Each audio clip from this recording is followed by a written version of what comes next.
아버지의 것입니다. 아멘. 오늘 예배를 통해 하나님께서 우리에게 주시는 말씀 누가복음 19장 1절에서 10절까지 말씀입니다. 이 살아계신 하나님의 말씀을 박혜미 자매가 낭독할 때 하나님의 음성을 들으시기 바랍니다. 예수께서 여리고로 들어가 지나가시더라. 삭개오라 이름하는 자가 있으니 세리장이요 또한 부자라. 그가 예수께서 어떠한 사람인가 하여 보고자 하되 키가 작고 사람이 많아 할 수 없어 앞으로 달려가서 보기 위하여 돌무화과 나무에 올라가니 이는 예수께서 그리로 지나가시게 되밀어라. 예수께서 그곳에 이르사 쳐다보시고 이르시되 삭개오야 속히 내려오라. 내가 오늘 내 집에 유하여야 하겠다 하시니 급히 내려와 즐거워하며 영접하거늘 뭇 사람이 보고 수군거려 이르되 저가 죄인의 집에 유하러 들어갔도다 하더라. 삭개오가 서서 주께 여짜오되 주여 보시옵소서. 내 소유의 절반을 가난한 자들에게 주겠사오며 만일 누구의 것을 속여 빼앗은 일이 있으면 내 갑절이나 갚겠나이다. 예수께서 이르시되 오늘 구원이 이 집에 이르렀으니 이 사람도 아브라함의 자손이미로다. 인자가 온 것은 잃어버린 자를 찾아 구원하려 함이니라. 아멘. 하나님의 말씀입니다. 주님, 오늘도 이 말씀으로 오늘 우리에게 또 우리 각자에게 이 세상에 하시는 음성을 듣게 하옵소서. 겸손히 성령의 인도하심을 구하며 주의 말씀에 귀 기울일 수 있도록 우리 한 명 한 명을 이 자리를 지켜주십시오. 함께 모아 주 앞에 바친 예물이 하나님 나라와 이 땅에 바로 그 사랑과 평화를 위하여 아름답게 사용되도록 주님 인도하옵소서. 여러 모습으로 여러 마음으로 여러 상황을 가지고 이 자리에 있습니다. 정확하게 더 잘 아시는 하나님께서 한 명 한 명 깊이 만나시고 가르치시고 힘과 용기를 허락하옵소서. 예수님의 이름으로 기도합니다. 아멘.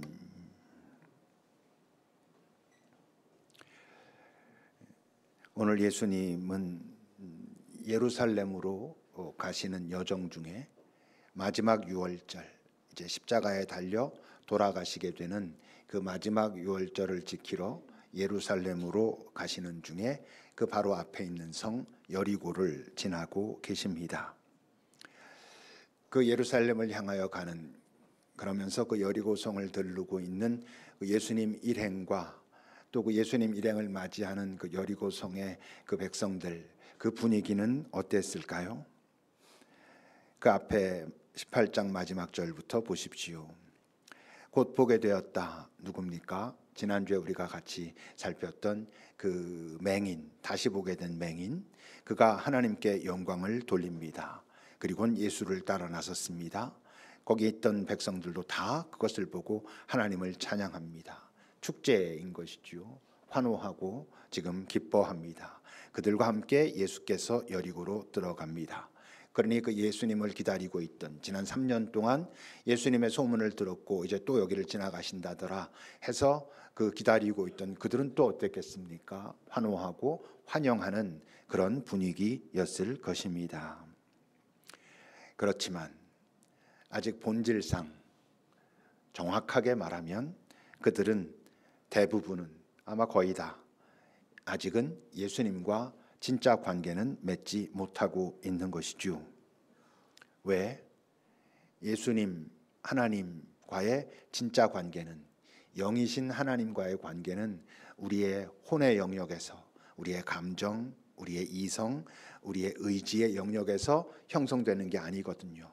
영이신 하나님과의 관계는 영적인 영역에서 일어나고, 그래서 그 관계 회복의 출발을 우리는 뭐라 부르죠? 거듭남이라고 부르는 것입니다. 죽었던 영이 다시 살아남으로 하나님과의 관계가 새롭게 시작된다라고 말하고 있죠. 물론 지금 이들의 이런 과정은 그 예수님과 정말 깊은 관계로 들어가게 되는 아주 중요한 과정이라고 할 수는 있습니다만, 이제 그렇기 때문에 우리 예수 믿는다는 우리들도 우리의 삶의 현장, 삶의 일상에서도 그렇고 우리의 어떤 신앙 활동, 이런 예배라든지 뭐 어떤 사역이라든지 이런 현장에서도 그렇고 항상 주의 깊게 잘 구분해야 식별해야 되는 게 있습니다. 뭐겠어요? 이게 정말 하나님과 접점이 이루어진 하나님과 소통 가운데 오는 나에게 영적인 기쁨인지, 아니면 나의 그냥 혼의 흥분 상태인지, 내 감정의 흥분, 내 이성의 어떤 깨달음이 주는 기쁨, 이런 것인지 정말 영의 기쁨인지를 잘 분간하지 않으면 우린 속을 수 있습니다. 편안한 음악을 듣고 좋은 영화를 보고 감동을 느끼는 것과 같은 감정을 우리는 하나님께서 주시는 영적인 기쁨이라 착각할 수도 있거든요. 사실 영적 기쁨은 다 그렇지는 않지만 대부분 오히려 잠잠합니다. 왜냐하면 영적 기쁨의 그 현장은 대부분 우리 혼에 절제된 상황일 경우가 많거든요. 내 감정의 절제, 내가 가지고 있는 생각과 이성의 절제, 나의 의지가 오히려 잠잠해진 상태에서 우리가 자각하지 못하지만 영적인 기쁨이 내 안에 충만해지고 있는 상태일 수 있거든요. 그래서 침묵이 중요하고, 우리의 영성의 많은 선배들은 그 하나님을 깊이 경험하고 있는 그 영적 기쁨의 그 상태를 캄캄한 어두운 밤의 경험이라고 말하기도 하거든요.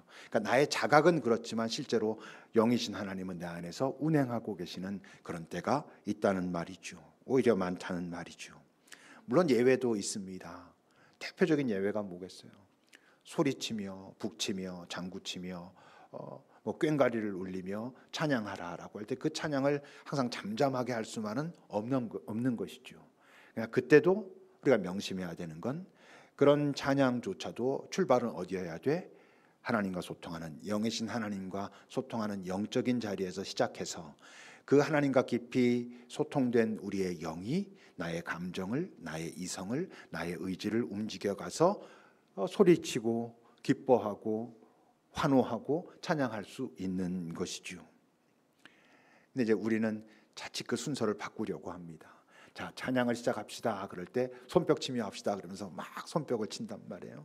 이건 어떤 영적인 기쁨이라기보단 우리를 흥분 상태로 몰아가고 싶어 하는 거죠. 젊은이들 찬양 집회 같은 데 보면 사이키 조명으로 막 현란하게 합니다. 뭡니까? 우리의 감각을 건드리는 것입니다. 그래서 혼의 흥분 상태로 만들어 놓고는 그것을 자칫 영적인 기쁨이라고 착각하게, 뭐 의도는 아닐지 모르지만 잘 모르면 그렇게 할 수도 있는 거지요.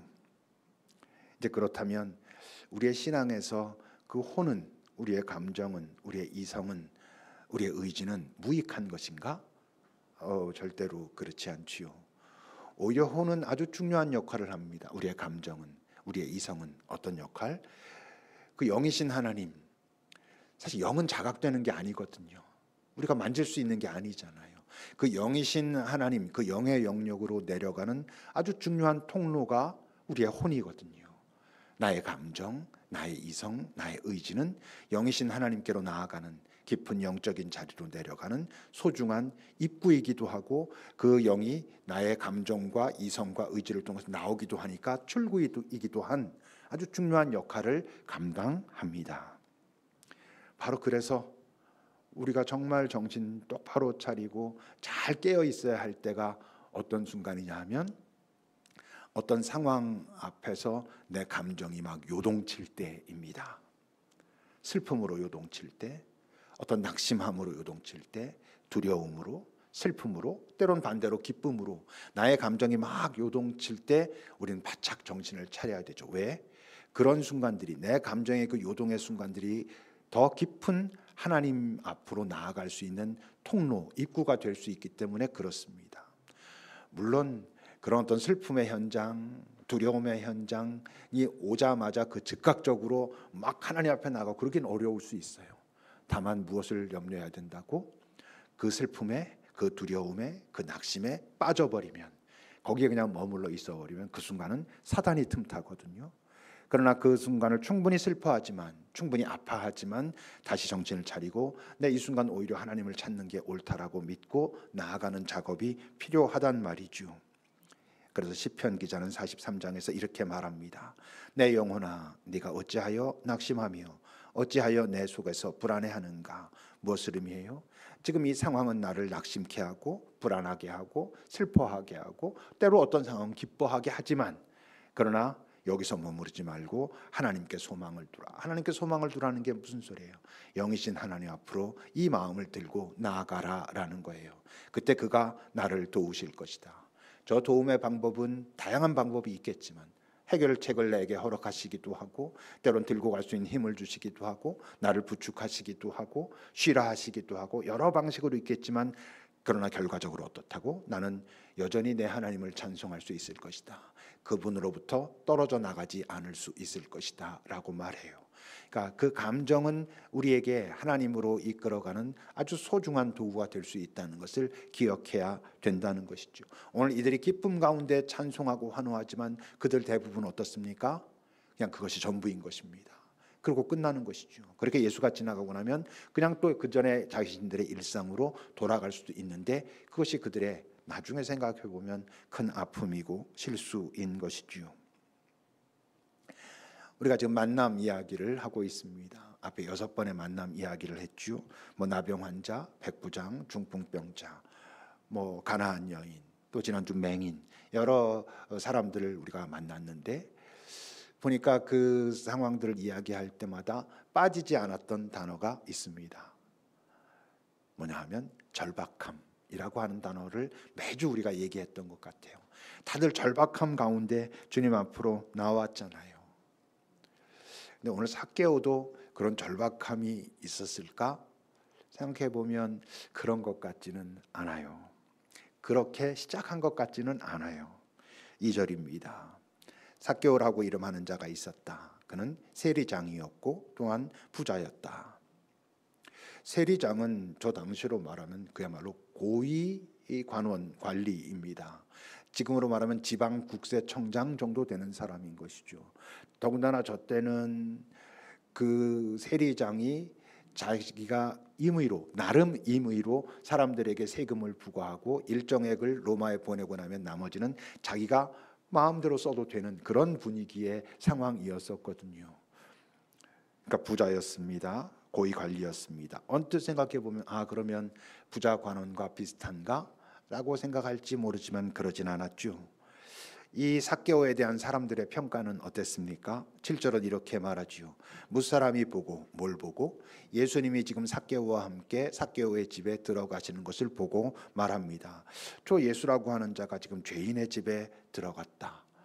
그러니까 특히 유대인들은 대다수가 당연히 그 세금을 착취하는 자로 나타나는 그 세리, 그 중에서도 장인, 그 삭개오를 죄인이라고 부르고 있었다, 인식하고 있었다는 것이죠. 그런 점에서 부자 관원과는 다른 거죠. 그는 분명히 관리였고 부자였고 그랬지만 그 윤리적으로, 도덕적으로, 종교적으로 또 여러 가지 면에 있어서 많은 것들을 제대로 했고 사람들이 아마 칭찬받는 사람이었을 거거든요. 근데 삭개오는 그렇지 않았던 거죠. 그래서 바로 그랬기 때문에 사람들이 그를 싫어하고 미워하고 심지어 죄인이라고 생각하고 어떤 자리에서는 외치고 이랬기 때문에 이 삭개오는 지금 그동안 살아오면서 위축되고 주눅들고 사람들의 눈치를 보고 그랬을까요? 그럴 리가 없지요.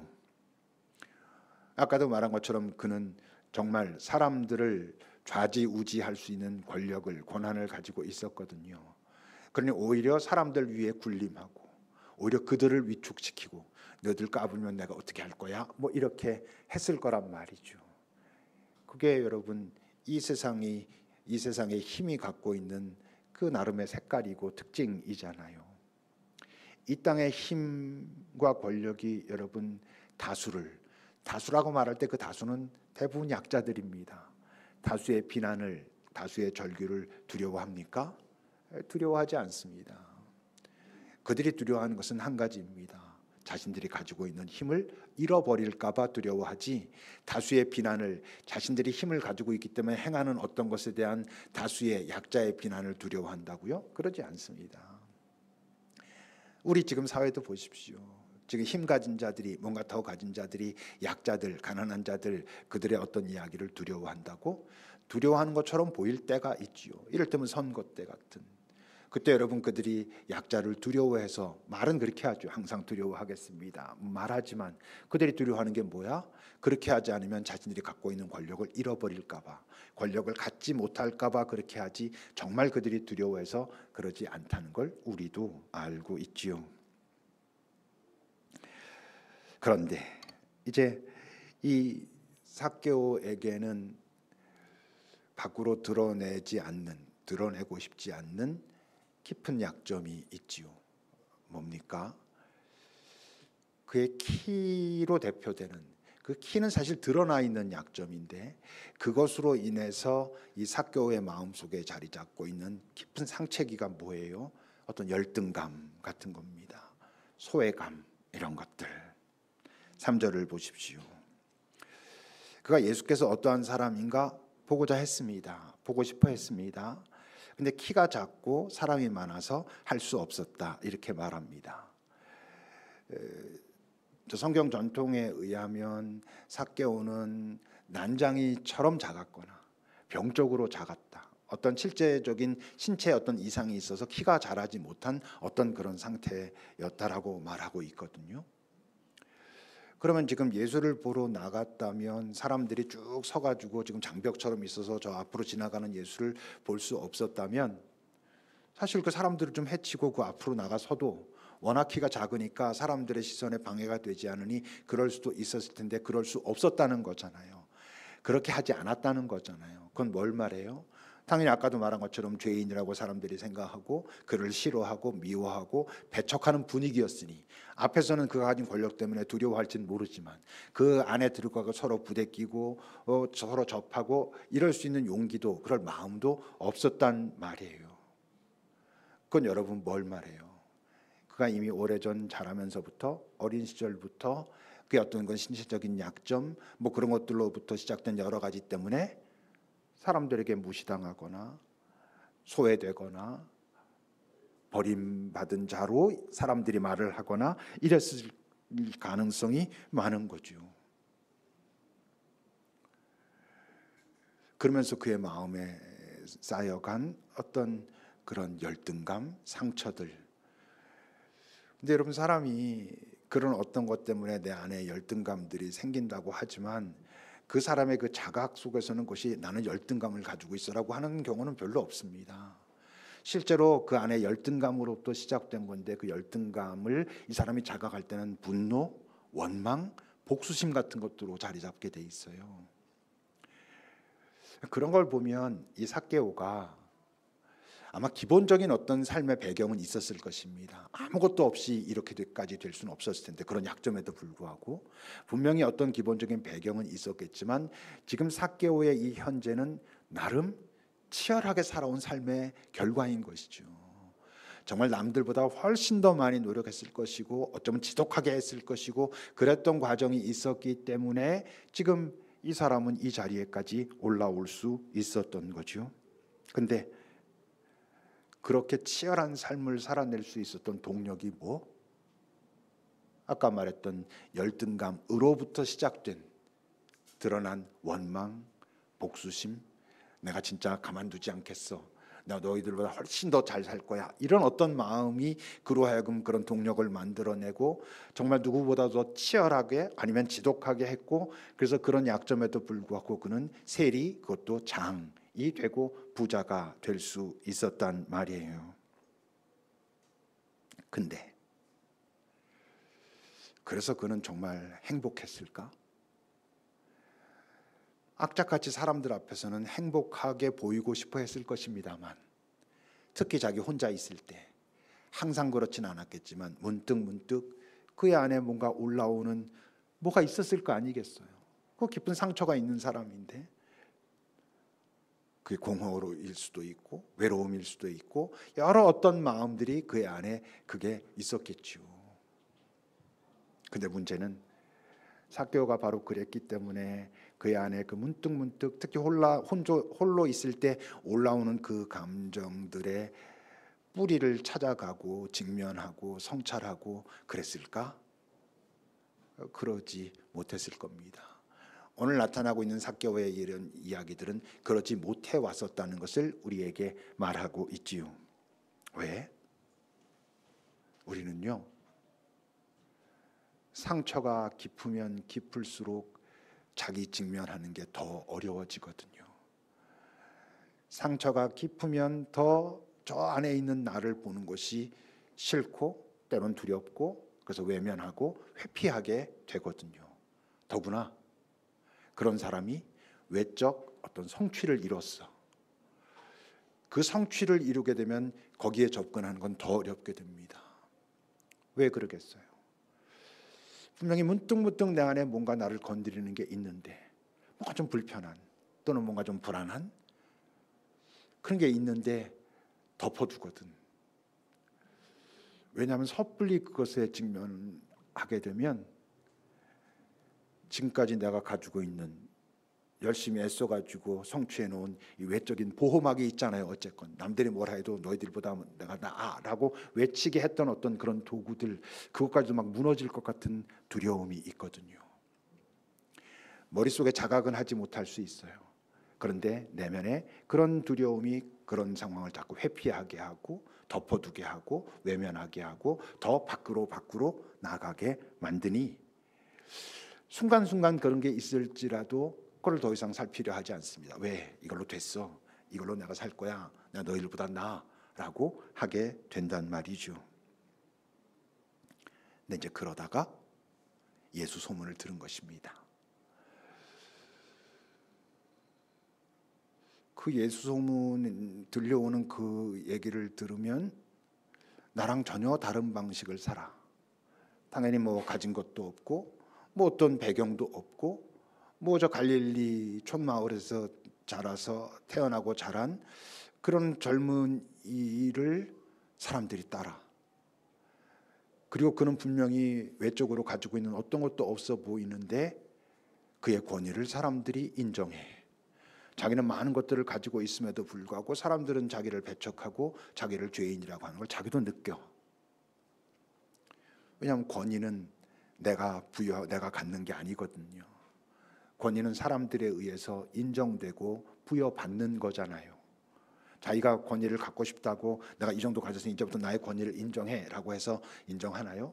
인정해야지만 권위를 부여하는 것입니다. 지금 여러분 이 사회에서 탄핵된 대통령이 그가 아무리 자기가 이래저래 한다고 해서 그가 대통령이었기 때문에 또는 대통령일 때에도 그의 권위를 인정하지 않았던 사람들이 많았잖아요. 그를 인정하는 사람들은 그의 권위를 인정하고 싶어하고 그렇죠.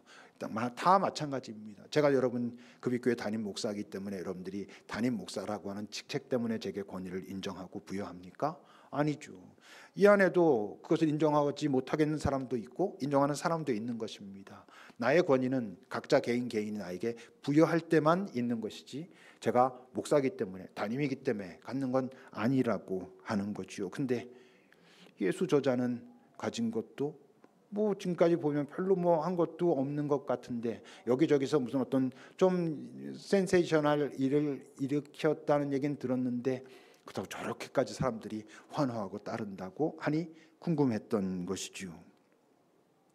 절박함 때문에 예수를 보고 싶어 했을까요? 아닙니다. 아직은 그냥 호기심인 거죠. 도대체 누구지? 뭐지? 그러니 아까 3절에서 뭐라 그랬어요? 그가 어떤 사람인가 보고 싶어 했다 그랬어요. 그를 꼭 만나고 싶어 했다는 게 아니에요. 도대체 이 사람은 어떤 사람인데 지금 이러는 거지라고 보고 싶어 했다는 거예요. 이제 그런데 4절입니다. 보고 싶어서 나갔는데 사람들이 많이 둘러싸고 있어서 그 앞으로 나갈 수는 없으니 볼 수가 없어. 그렇다면 지금까지 살아온 이 삭개오의 그 삶의 방식에 의하면 어떻게 해야 돼요? 에이 그만둬 하는 게 맞잖아요. 그 앞으로 나가든지 못 나가겠으면 그만둬 해야지. 근데 이 사람이 지금 상황을 보니 이렇게 지나가고 있으니 어쯤으로 지나가겠다는 걸 보고 이쪽에 큰 나무가 있는 데를 가가지고 올라갔다는 거예요. 이게 희극이 아니잖아요. 이 사람은 아마 지금 자기가 이후에 이런 일이 있어서 그 일을 참 잘했다고 생각하지 아마 정말 그렇게 올라갔고 예수는 그냥 지나갔고 사람들은 올라간 거 보고 쟨 왜 저기 저러고 있어? 야, 저 웃기네 막 이랬다면 저녁 때 집에 와서 소위 우리가 뭐 이불킥 이런 얘기 하잖아요. 내가 미쳤지. 그건 있을 수 없는 일이거든요. 더군다나 삭개오에게는 있을 수 없는 일이거든요. 그런 우스꽝스러운 짓을 할 사람이 아니었거든요. 그러니까 뭘 말해요? 마치 뭔가에 홀리듯, 뭔가에 이끌리듯, 자기도 지금 왜 이런지 다 판단하고 이것이 미칠 그 다음에 파급을 생각지도 못한 채 갑자기 그 안에서 어떤 조급함이 올라와요. 그렇게라도 해야 되겠는 거예요. 이 사람들을 뚫고 나아갈 용기는 없고, 뭐야? 자기 안에 지금까지 자기가 외면해왔던 어떤 갈증, 어떤 갈망, 그 어떤 것들이 건드려지고 있는 거죠. 이 나중에 가보면 알아요. 지금은 당연히 모르지. 나중에 하나님을 깊이 알고 나면 바로 그때 사람들에게 가로막혀서 볼 수 없겠구나라고 할 때 내 안에 어떤 조급함이 일어나고 어떤 열망이 일어나고 순간 절박함이 일어나서 나무 위에 올라가게 됐던 그것이 그때 하나님 나를 두드리셨구나, 나를 부르고 계셨구나라는 걸 나중엔 알죠. 근데 이 사람이 이때는 모르지만 이렇게 행동해요. 그런데 이제 더 심각한 문제는 그 다음에 일어나죠. 5절과 6절입니다.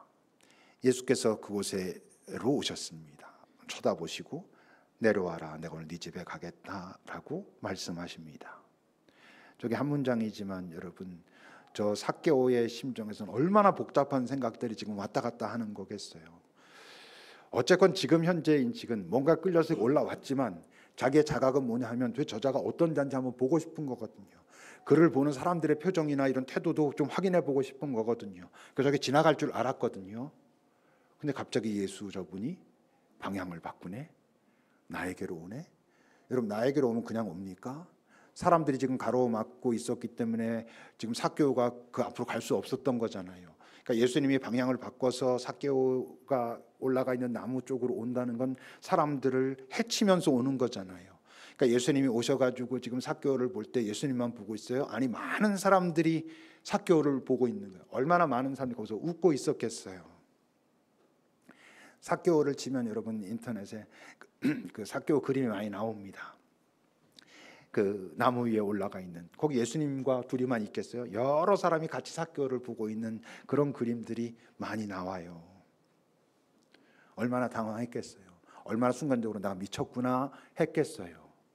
근데 그를 쳐다보시는 예수님의 눈빛, 그 눈빛을 바라보는 삭개오의 그 마음, 이제 그런 자리들이 우리가 기도할 때 잘 가서 머물면서 예수님은 삭개오를 어떻게 바라보고 계시나, 그 예수님을 바라보는 삭개오는 지금 어떤 마음일까 깊이 묵상해 볼 수 있겠죠. 마치 그 부자 관원이 나왔을 때 그의 그 절박함을 보고 그를 사랑의 눈빛으로 바라보셨던 예수님의 눈빛과 비슷한 색깔의 어떤 것이었을 거예요. 삭개오도 자각하지 못하고 다른 사람들도 전혀 저 사람은 그럴 리가 없다라고 생각했지만 예수님은 삭개오 마음속 저 깊은 곳에 있는 그의 갈망, 절박함을 예수님은 보고 계셨기 때문이지요. 그리고는 너희 집에 가겠다 하니 급히 내려와 즐거워합니다. 그 순간 또 정신이 번쩍 들었을 것입니다. 오케이, 됐다, 막 이랬을 거 아니에요. 지금 내가 드디어 구주를 모시게 됐구나 이런 거겠어요? 지금 모든 사람들의 인정을 받고 환영받고 환호받는 자가 나를 선택했어, 이런, 이제 내가 드디어 저분으로부터도 공증받았어, 공인됐어, 나를 선택했어 라고 하는 그런 마음들이 먼저 있었을 거예요. 그러니까 아마 집에 가면서 정말 가장 최고의 음식으로 대접하고 어쩌면 여비에 보태 쓰시라고 선물도 주고 이럴 생각으로 가지 않았겠어요. 근데 8절입니다. 삭개오가 서서 말합니다. 보시옵소서, 내 소유의 절반을 가난한 자들에 주겠습니다. 또 만약 내가 누구의 것을 속여 빼앗은 일이 있다면 세리장이니까 네 갑절이나 갚겠습니다. 이건 율법에서 정한 거에 몇 배를 지금 갚겠다고 말하고 있는 거예요. 자기 재산의 지금 절반을 나눠주고 4배로 갚으면 마치 어떤 현상이 벌어져? 예수님이 부자관원한테 말하고 도저히 부자관원은 못 지킬 것 같아서 슬퍼하며 근심하며 돌아갔던 거잖아요. 네 가지고 있는 재산을 다 팔아 가난한 자들에게 주라 하는 거랑 똑같은 일이 지금 벌어지는 거예요. 무슨 일이 있었을까요?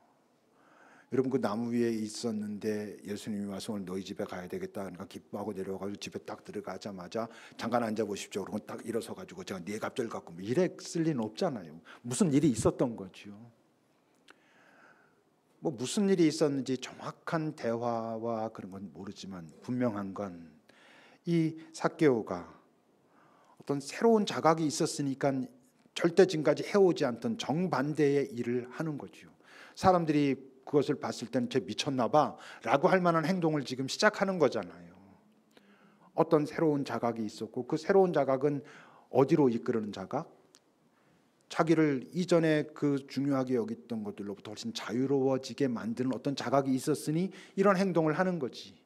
지금까지 그것들이 자기를 지켜준다고 믿었던 외적인 보호막이라고 믿었던 것들인데 그걸 다 내려놓겠다라고 지금 선언하고 있는 거잖아요. 뭘까?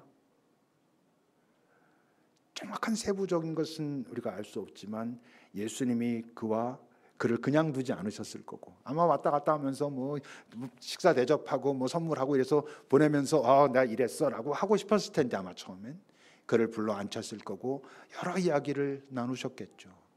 우린 다 알 수 없는 예수님만 알 수 있는 한 인간의 깊은 곳에 있는 그 여러 아픔과 상처와 갈망과 이런 것들을 잘 통찰하시면서 말씀하셨겠죠. 그런 걸 통해서 우선 삭개오가 예수를 통해 나를 향한 하나님의 마음, 그의 사랑, 그의 긍휼 이런 거를 맛보았겠죠. 근데 그런 하나님의 그 진심의 사랑과 위로와 나를 향한 긍휼을 맛봤을 때 사람들은 진짜 나를 자각하게 됩니다. 진짜 나를 자각한다는 것의 이면은 뭐예요? 가짜 나를 자각하는 거예요. 예수님과 어떤 많은 대화와 예수님의 깊은 통찰로부터 시작된 그를 향한 여러 말씀들을 통해서 지금까지 내 안에 웅크리고 있는 나도 모르는 사이에 나를 조종하고 있던 그 나는 진짜 나가 아니구나.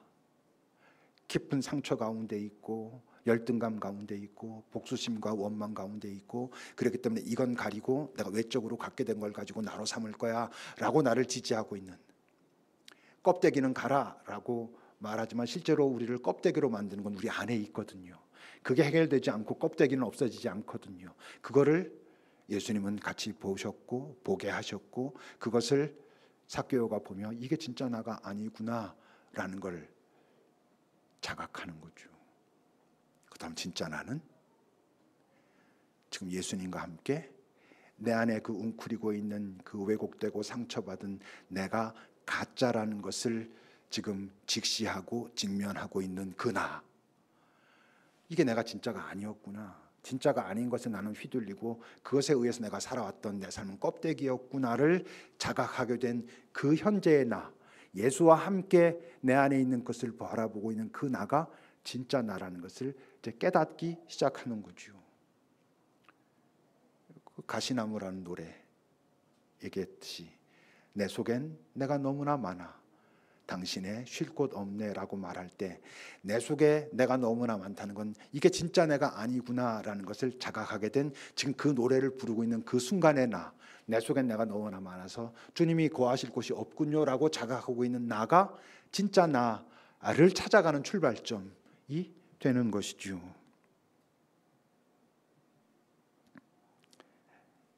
시작이죠. 완성이 아니라 주님을 더 알아가기 시작하는 거고 제대로 진짜 나를 찾아가기 시작하는 그런 자리인 것이죠. 그때 9절입니다. 예수께서 말씀하십니다. 오늘 구원이 이 집에 이르렀다. 어떻게? 왜? 저 구원이 뭔데? 네가 이렇게 나누는 것을 보니 구원이 이르렀다. 잘했다. 넌 이제 구원받았어. 나눈 것 때문에? 아니. 새로운 가치에 눈떴기 때문에, 나눈 것은 그 새로운 가치에 눈떴기 때문에 나타난 어떤 행위일 뿐이죠. 중요한 것이지만 예수를, 하나님의 마음을 느끼기 시작하고 진짜 나가 무엇인지 느끼기 시작한, 그래서 이제 그것을 찾아가야 되겠노라 마음에 새로운 열망들이 시작된 그 모습을 보며 네가 구원에 이르렀다. 사실은 이르렀다는 것보다는 너의 진짜 구원이 시작되었다.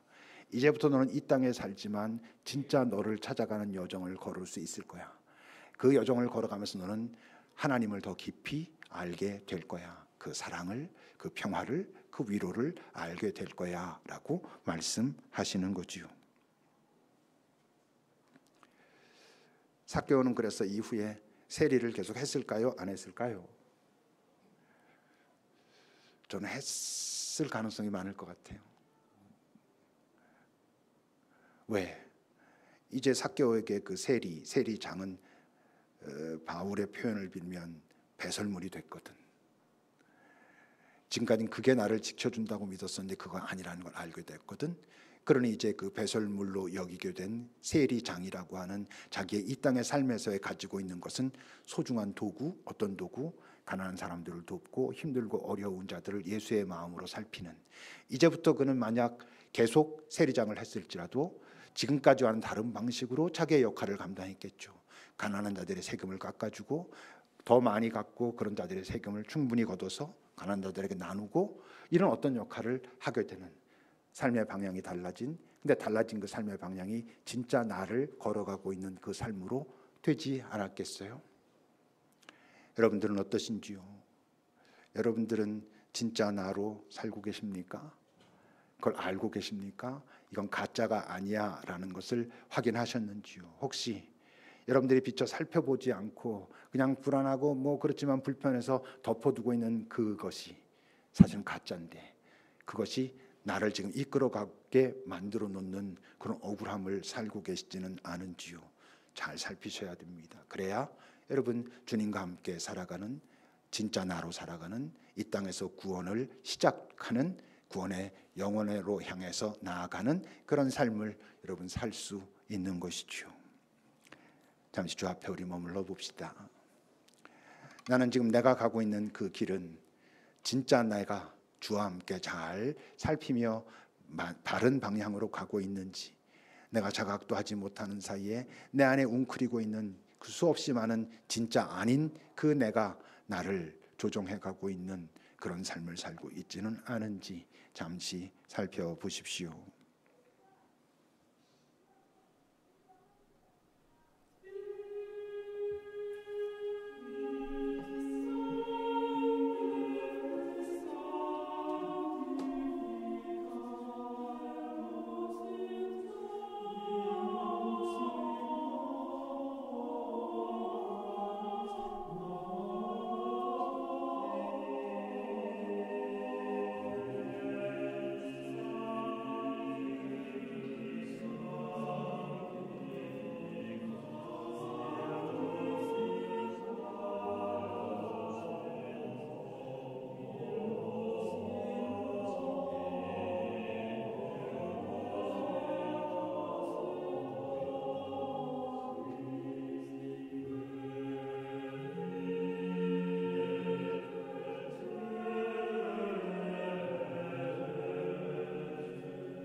하나님, 우리 모두 여기 내가 있다라고 살고 있지만 정말 내 안엔 진짜 내가 있는지, 아니면 왜곡되고 훼손되고 상처받은 그 살짝 덮어둔, 그러나 내가 진짜 내가 아니면서도 나라고 하는 존재를 이끌어가고 있는 그런 거짓 나에 속고 살고 있는지 우리가 잘 살펴보게 하옵소서.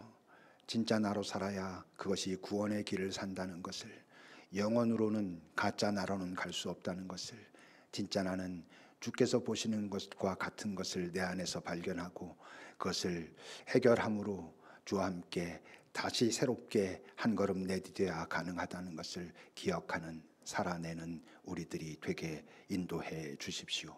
예수님의 이름으로 기도합니다. 아멘. 찬송하시겠습니다.